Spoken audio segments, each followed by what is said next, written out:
Hi, and welcome back to the Positive Prepper. I apologize for my voice. I was doing a little bit of singing earlier today. Kind of messed that up a little bit. Um, I just wanted to do a really quick video about how to see how you guys are doing. And it may end up being a little bit of a rant. I'm going to try to keep that to a minimum. But I don't know. I just felt like I needed to share this, so I'm going to.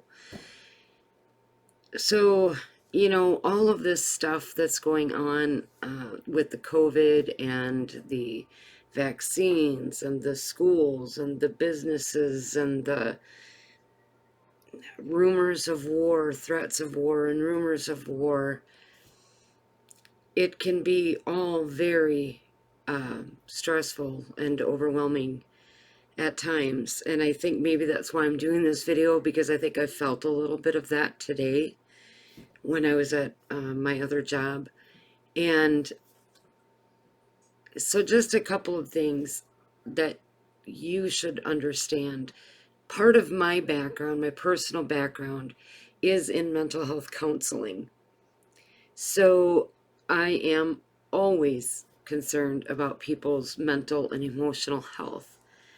That doesn't mean, though, that I am immune to those same fears and challenges, right? I'm human like everyone else. It just means that I use my experience to help people, to help others in the best way that I can. So if I can help one person get over a depression hump, or help one person become prepared for a crisis situation, then I feel that my journey has been worth it. I want to share a little bit about my daughter. She's in school, and this whole mask thing has been really difficult for her. And she's been able to be in regular school, regular in-person school. I mean, there were a couple of weeks where they did remote learning this school year, but for the most part, they've been in school. And, they've had the mask requirement.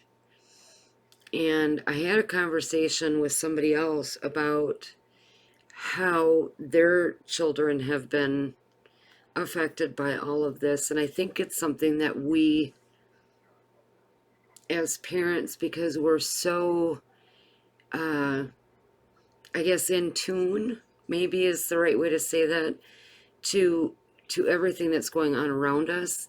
And we sometimes forget that our children are feeling the effects of all of this in a lot of ways more so than we are. So I try to make time at least once or twice a week. Every day I ask my daughter, how did school go? Was it great? Whatever. But I also try to take time a couple times a week just to say, how are you dealing with this? And give her an opportunity to verbalize her frustrations and her challenges. She told me today that her school has become more mask Nazi-ish.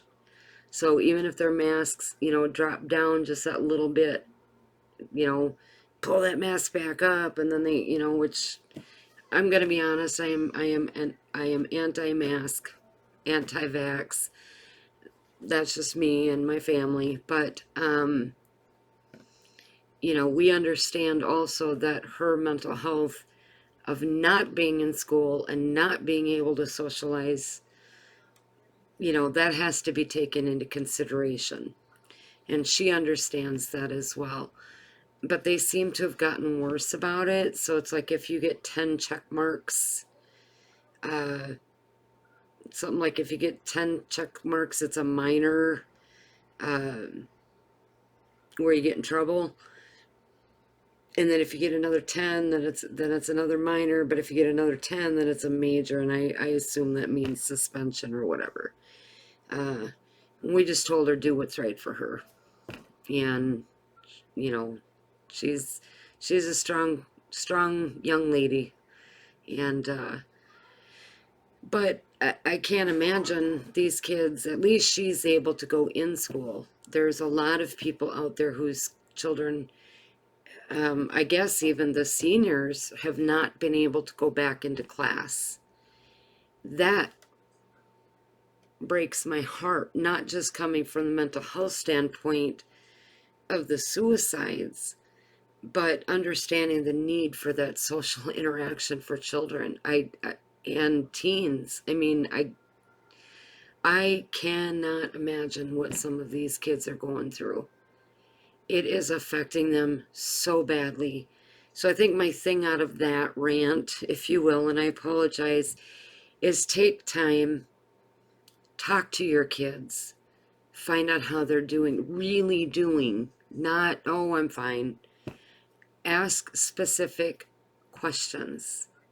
What was your favorite part about today? What was your least favorite part about today? What was the most challenging part of today, right? Ask these specific questions.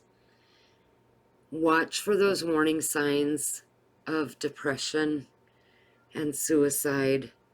Stay engaged. Keep your child engaged. Okay? Super important.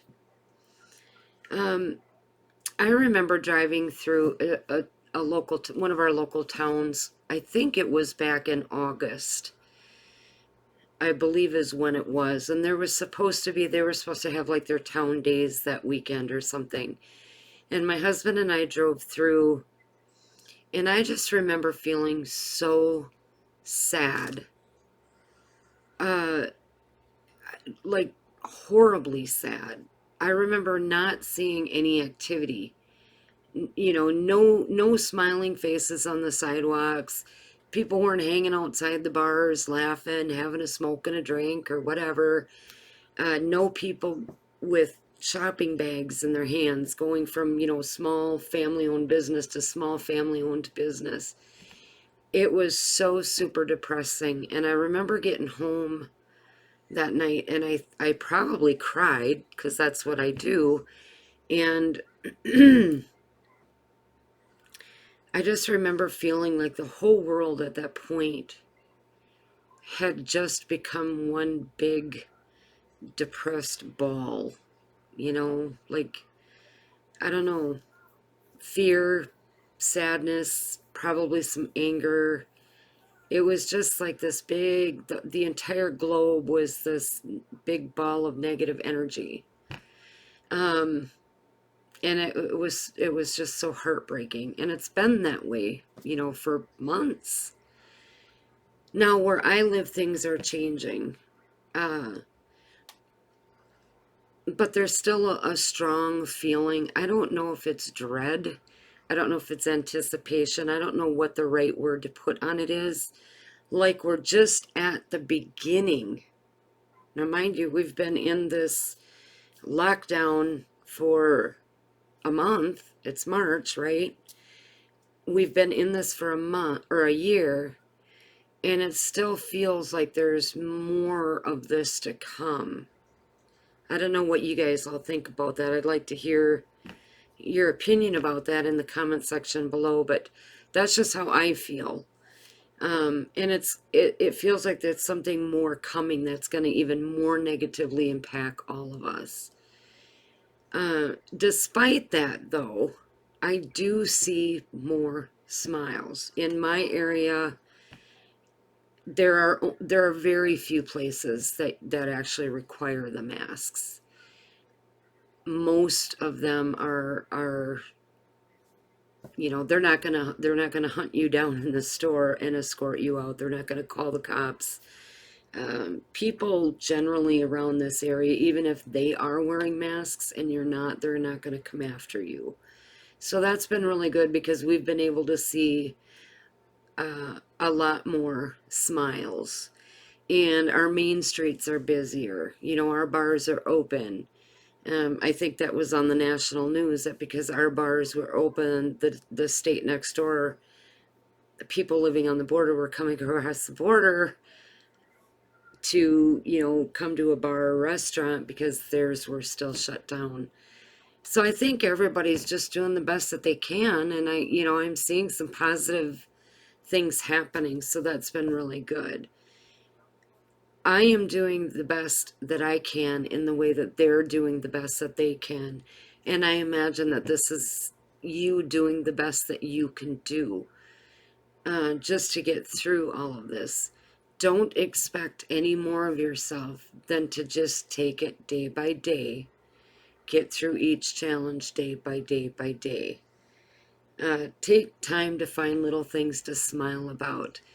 We're watching Carol Burnett show reruns, and I'm sure some of you out there remember the Carol Burnett show, right? Tim Conway, Harvey Korman. It just gives us a chance to smile and laugh, and just shut all of that off for a while. Um, and the other thing that we're doing here, where we are at the hacienda, is um, building up our refuge. We have a place where people just come and relax. They can be at peace. They can sit around the bonfire. They can sit in the pavilion and just relax and have a drink, yeah, socialize, or they can set up a hammock or a tent, and it's just it's just that it's a place of refuge. God has given us this place to help others kind of escape from all that negativity for a while and have a place just to recenter and build their soul back up. And that helps us because we're getting ready to open everything back up for the spring, summer, and fall.